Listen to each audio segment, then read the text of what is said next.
The one thing that I can talk about a lot is Keyshawn Tillery because he's signed. So in terms of Keyshawn Tillery, and you had talked about this last week, I couldn't be more thrilled. And we'll keep attacking everything we can possibly attack on a day-to-day basis in recruiting. But that's the one thing I can't talk about guys we're actively recruiting until they sign. So you said last week at your radio show Dan could be a week away from getting some light shooting in. Is it still that kind of timeline of a week and then he's week to week, and has he been able to get any more involved so far? It's going. I think he's ahead of schedule from what I heard. The team doc was here. Gosh, days run together this time of year. A couple days ago, I meet with our medical staff on campus every day about our whole team, and he's doing great. He's ahead of schedule, and hopefully we'll start progressing him on the floor next week. I don't think that necessarily means he'll play in games, but I think he's ahead of schedule based on what we thought a week and a half, 2 weeks ago, and we'll keep you updated as we know more. There's not a lot to report right now. Now that you've had a chance to go back and watch the film, just what were your takeaways on rebounding in the game against NKU? Yeah, well, I number one, I want to give Darren and his group credit. They were incredibly physical, and they I think they'll be a team that'll be a good rebounding team all year. I don't think that'll just be a one-night thing. And they had to be disappointed with the way they rebounded and pursued the ball in the previous game, and I thought they did a nice job of responding. As I said after the game, I was extremely displeased with that aspect of the game for us. We addressed that yesterday with our team, and we'll get to work on it today. You kind of touched on CMOS after the game, but didn't elaborate on it a lot. And I'm curious, when you see him pull up for that, I think it was a 25-footer near the logo, what's your initial reaction when he goes for that shot? It wasn't the logo, but he has all my confidence, and he has the confidence of our entire staff and all of his teammates. This isn't, again, he's been here, for well over a year now. We see the work ethic. We see the production every day in practice. He had a great year last year, especially as he got healthy in the second half of the year. So he's earned all the freedom and confidence from not just me, but from everybody around here on how he approaches it every day. So, what's a good shot for CMOS isn't necessarily a good shot for other players. But if he gets a clean look from three at any point, anywhere within his range, which is pretty deep, I think that's a very good shot for our team. So what may seem like to, a casual bystander, man, that's not a great shot. I can't believe they let him shoot it. I mean, I think for CMOS, it's very different. He's got a lot of freedom, and he's earned that freedom. What do you expect out of Georgia Tech? Some of those guys are back, and then they've added McCollum from Oklahoma. I think Damon does a terrific job. You look down their roster and you see the first thing that is going to lead to some success this year, and that's some continuity on their roster from a year ago. And they had some really, really gifted young players that they played heavy minutes in the ACC last year, and those guys are returning, and they're significantly improved. And because of that, they're going to have a significantly better year. And then they also did a great job of adding the right kind of pieces in the transfer portal. And, I could go down their whole roster. I'm not going to do that, because I'm about to do that with our team here. Here in practice this afternoon, we go through the scouting report. But they've assembled a great roster. Damon is a proven coach. I have an incredible amount of respect for him. So returning players, great players in the transfer portal, great coaching. It's a game on the road against an ACC opponent. We know we have our hands full, and that's a test that we're excited for the test, but we do know it's a test. Is there a conflicting pace style between your team and Georgia Tech, that you want to play slower, which is how you guys have played so far this year, compared to the rest of the country, versus Georgia Tech, who's played with a lot of pace through 4 games? I don't think we've played slower at all. I think we're playing with a lot of pace. Well, relative to the rest of the country, it's I slower. mean, I think that if you look at if you try to like really look at advanced analytics after 3 or 4 games, you're going to miss the boat a lot. I think I'd wait till about 10 games to look at it. I mean, you know, in our last game against NKU, their style of play is very slow. So, you know, they're like NKU is like they were blowing it up the floor fast, but if they didn't shoot one fast, which only happened on literally less than 5 possessions all night, if they didn't shoot it fast, they turned it over and over and over and over again, and shot a lot of shots late in the middle part of the shot clock or late in the shot clock, which leads to really, really long defensive possessions. Okay. And some of our first 2 games, even playing against teams that try to shoot a little quick, well, Moorhead's really slow. So we played, 2 games of our 4 against teams that are really slow in terms of their pace of play. And we say pace of play, we mean how quick they shoot. I mean, Northern Kentucky has a slow pace of play on paper, but they run really hard, and they try to steal some easy ones. Even in against Nichols and Pine Bluff, we did a good job of setting our D against teams that shoot it fast, so they don't shoot as many quick shots, and they have to turn it over because they can't get advantages at times. So we've had some longer defensive possessions, even against teams that shoot it fast, because we've had some good defensive possessions.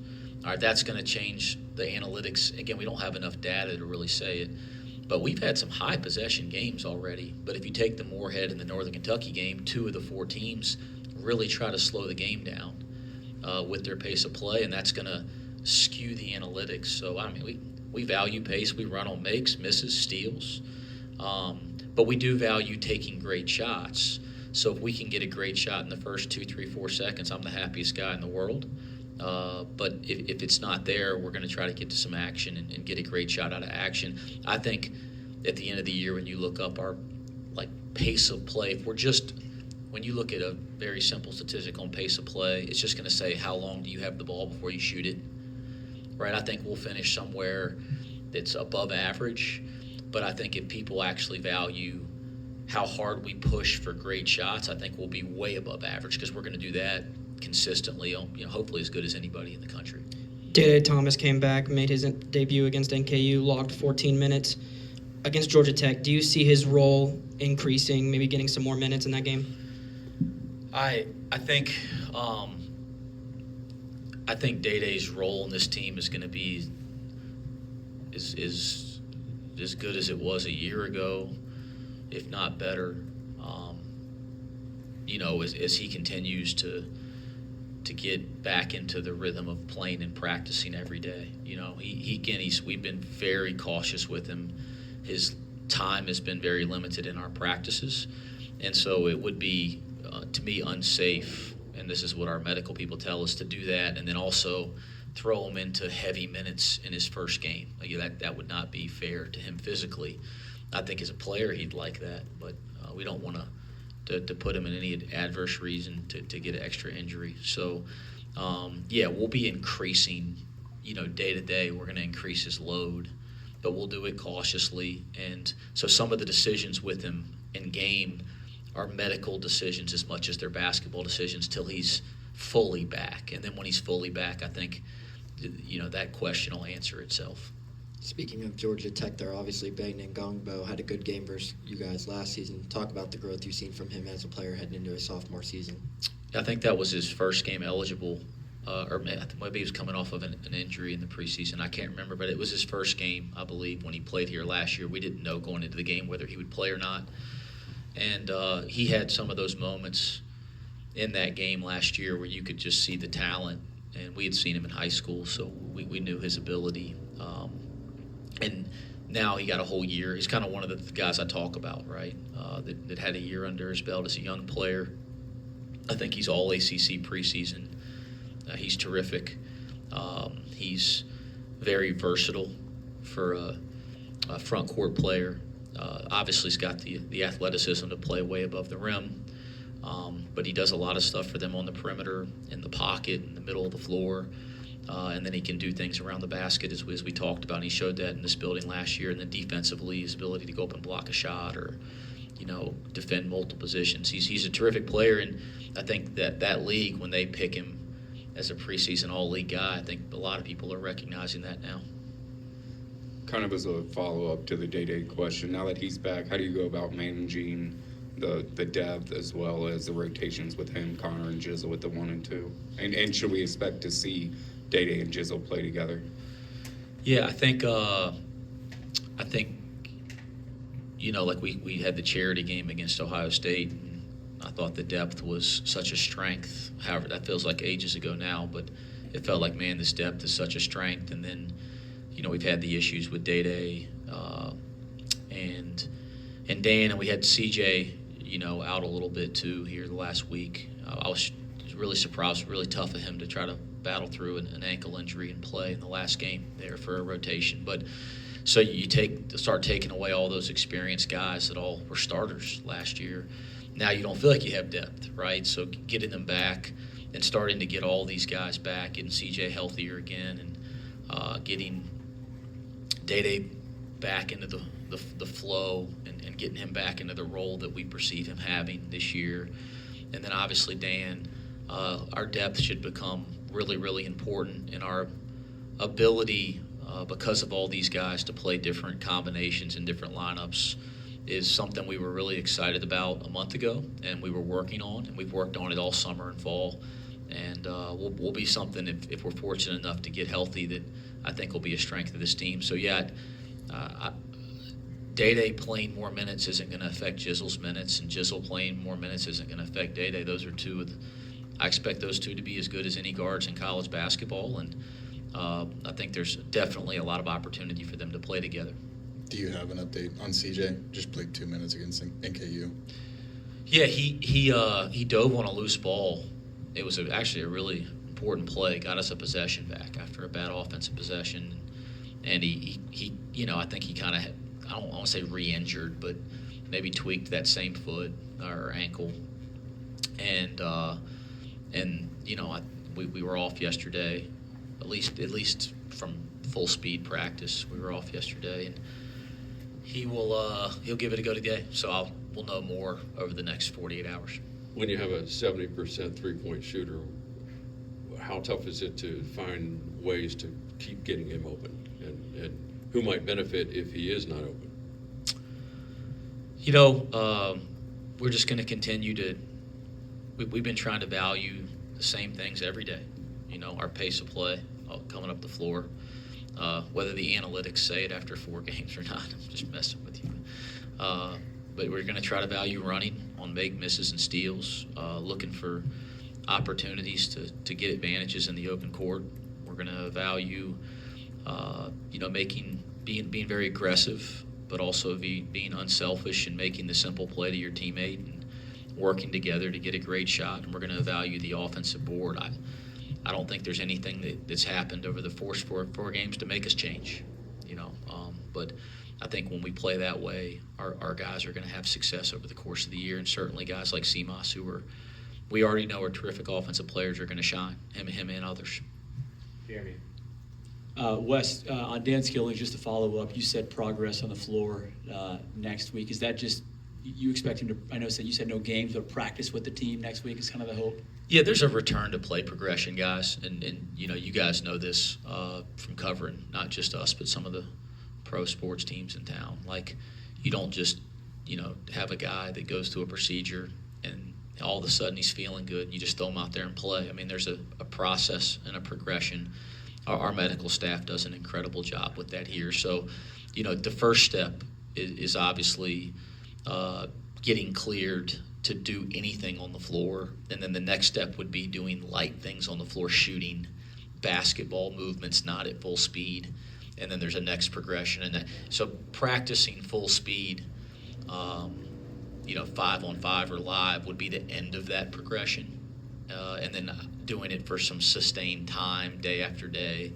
And then you would think about game time. So I Dan's thing isn't like it's going to be 5 days or it's going to be, this amount of weeks or months. It's literally just going to be a week-to-week process here for a little bit. And as I've said, we probably could have him on the court quicker, but we're trying to do what's best for Dan long-term. He's got a massive future. Just a quick follow-up. I know this is not top of mind for you 3 weeks and 2 days out. Obviously for the fans it is, but is it realistic to think that he could be back for the shootout in 3+ weeks? I don't know.